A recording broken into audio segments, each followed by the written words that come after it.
এটা কি? গ্যাস্ট্রোপ্যারেসিস বা একে স্টমাক প্যারালাইসিসও বলা হয়ে থাকে। আমাদের প্রত্যেকটা অর্গানের মধ্যে মাসেল রয়েছে, সেরকমই আমাদের স্টমাকের মধ্যে যে মাসেলগুলো রয়েছে সেই মাসেলগুলোর কাজ হচ্ছে খাবারটা যখন স্টমাকের মধ্যে পৌঁছাচ্ছে সেটাকে কন্ট্রাক্ট করে ইন্টেস্টাইন অবধি পাঠানো।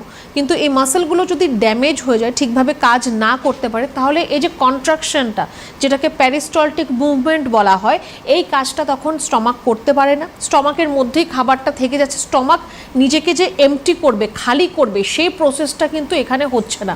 খাবারটা স্টমাকেই থেকে যায়, ইন্টেস্টাইন অবধি পৌঁছতে পারে না, খাবার ঠিকভাবে হজম হচ্ছে না। তো একে গ্যাস্ট্রোপ্যারেসিস বা স্টমাক প্যারালাইসিস বলা হয়ে থাকে। এবার এই সমস্যাটি খুব যে কমন সেরকমও নয়, অনেকের ক্ষেত্রে সেটা হয়তো ওনারা বুঝতেই পারেন না যে সমস্যাটা কি হচ্ছে, কারণ মোরলেস পেটের প্রত্যেকটা সমস্যায় একই সাইন অ্যান্ড সিমটমস থাকে, যে একটু ভমিটিং হওয়া বা নজিয়া হওয়া। কিন্তু আপনার এই গ্যাস্ট্রোপ্যারেসিসের মধ্যে একটা প্রবলেম সেটা হচ্ছে আপনি হয়তো অল্প খাবার খাচ্ছেন, খাওয়ার পরেই হয়তো আপনি একটা মাসেল ক্র্যাম্প, পেটের মধ্যে আপনি একটা ক্র্যাম্প, একটা ব্যথা অনুভব করছেন।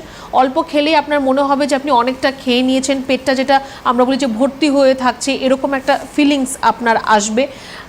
যেহেতু খাবারটা সঠিকভাবে হজম হচ্ছে না আপনার, তো নিউট্রিশনের অভাব হয়, ম্যাল নিউট্রিশন হচ্ছে, তার থেকে আপনার শরীরের মধ্যে সমপরিমাণ পুষ্টি আপনি পাবেন না, বা আপনার ওয়েট লস হবে তার থেকে।